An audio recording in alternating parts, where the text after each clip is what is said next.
इसलिए मैं कहता हूँ ऐसे लड़कों को जो नमाज नहीं पढ़ता हो हरगिज अपने घर का दामाद मत बनाओ, वरना ओबाल में बाद में फंसने वाले हैं।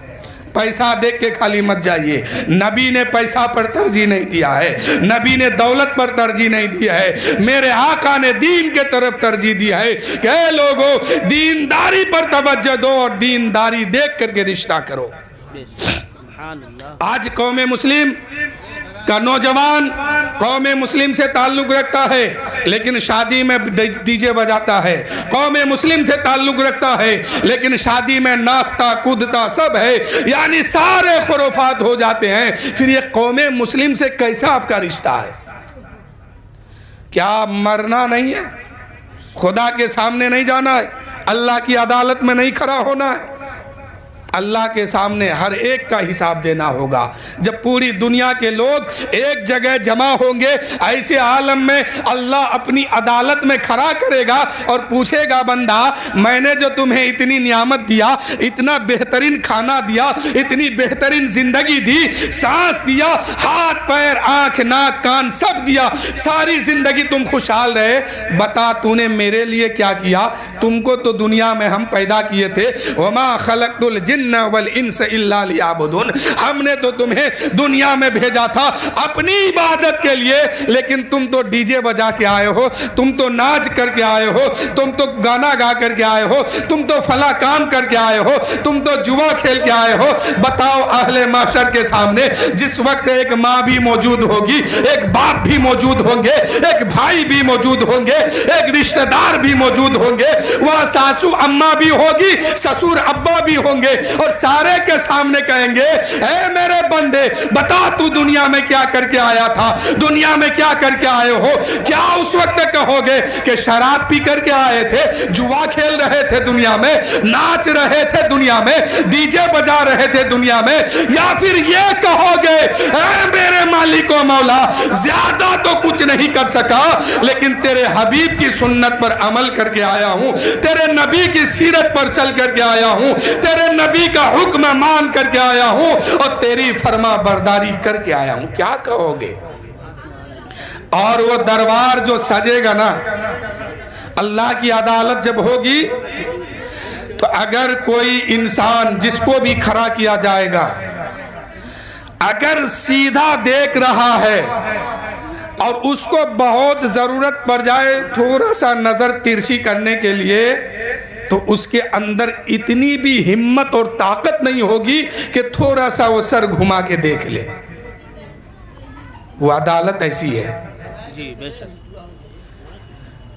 उस अदालत में अगर बायां पैर आगे है और दायां पैर पीछे है, ऐसे आलम में अगर अल्लाह ताला पूछ लिया बता जिंदगी में क्या करके आए हो, तो बंदे के अंदर इतनी भी हिम्मत और जुर्रत नहीं होगी कि वो दोनों पैर को आपस में मिला के बराबर होके खड़ा हो। वो अदालत ऐसी है। उस वक्त अल्लाह ताला पूरी जिंदगी का हिसाब लेगा और अल्लाह ने किस लिए भेजा है आपको ये भी बता दिया है, और कहां जाके आपको रुकना है और कहां से आप आए हैं सब कुछ बता दिया है। हमारा घर तो जन्नत में था, हम जन्नत से आए हैं, दुनिया में अभी कुछ दिन के लिए आए हैं, ये इम्तिहान गाह है। अल्लाह बेटी दे के इम्तिहान ले रहा है, बेटा दे के इम्तिहान ले रहा है, दौलत दे करके आजमा रहा है, खानदान दे करके आजमा रहा है, जवानी दे करके आजमा रहा है, बुढ़ापा दे के आजमा रहा है। जब हम यहां से पलट के जाएंगे तो हमें जाना कहां होगा? जन्नत में ना। तो जन्नत में ही ना जाएंगे इसलिए कि हमारा बाप आदम अलैहिस्सलाम वहीं से तो आए हैं, तो फिर हमें घर वापस जाना है। तो घर वापसी के लिए हमको इस दुनिया में रह करके उतनी तैयारी करनी होगी और अमल ठीक ठाक करना होगा, ताकि जब अल्लाह हिसाब मांगे तो रब अल्लाह ताला की रहमत मचल के कहे, मौला ये तेरा बंदा है, तेरे फरमान के मुताबिक अमल करके आया है, मौला इसे बख्श दे। अल्लाह उस वक्त खुशी से जब बख्श देगा, जन्नत का परवाना अता फरमाएगा, फिर हम घर में वापस हो जाएंगे।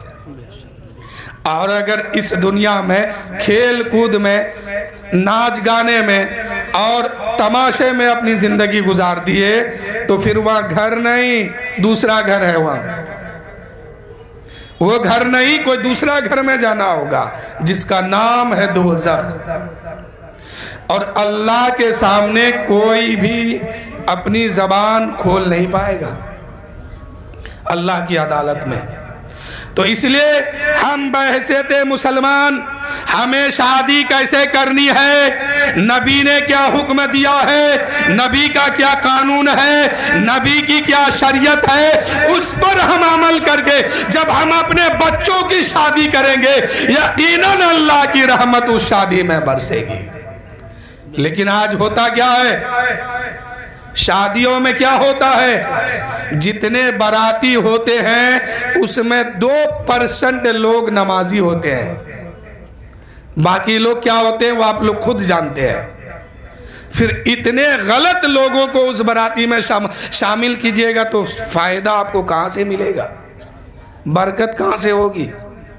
बाराती तो ऐसी होनी चाहिए कि घर से निकले तो नबी पर दुरूदो सलाम पढ़ते हुए जाए, नबी पर दुरूदो सलाम पढ़ते हुए जाए। और ये लोग जब वहां पहुंचेंगे और इन लोगों के बीच में काजी खान निकाह पढ़ाएगा और इजाबे कबूल कराएगा कि फला की लड़की है, तुम्हारे निकाह में दिया, क्या तुमने कबूल किया।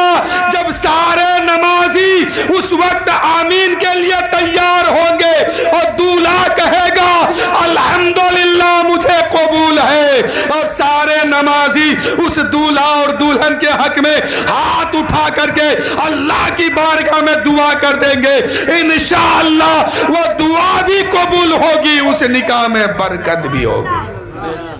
और अगर नाचने वाले को ले जाइएगा, अगर डीजे बजाने वाले को खाली ले जाइएगा, नाचने वाले को ले जाइएगा, जो गाना में नाचता है ऐसे लोगों को ले जाइएगा, या जुआ खेलने वाले को ले जाइएगा, या शराब पीने वाले को ले जाइएगा, ये तो खुद गुनाह करते करते जा रहा है, ये तो खुद गुनहगार है, ये तो खुद गुनाह में मुब्तला होते जा रहा है। ये आपके लिए क्या दुआ करेंगे। जो दुआ करने वाले लोग हैं, जब भी अपने बच्चों की शादी कराइए ना, चाहे लड़का की हो या लड़की की हो, खास तौर पर ज्यादा तवज्जो दीजिए उन लोगों पर जो लोग आपको दुआ दे सके, जो लोग आपके हक में दुआ दे सके।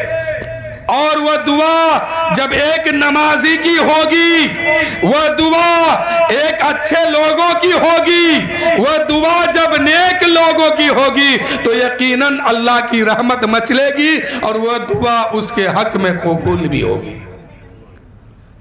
आज वक्त बहुत कम है, अब मैं हजरत शायर इस्लाम और साथी नौजवान हजरत साबिर रजा फरीदी को आपके सामने कर रहा हूँ, इसलिए कि घर वाले का कहना है कि 7:45 बजे तक ख़त्म कर दीजिएगा और वक्त अभी बहुत कम है, 7 बज चुका है। आधा पौन घंटा हजरत को मैं दे रहा हूँ, बस इन्हीं चंद जुमलों के साथ कि अल्लाह ताला ने हम सब को जो बनाया वो सिर्फ अपनी इबादत के लिए बनाया।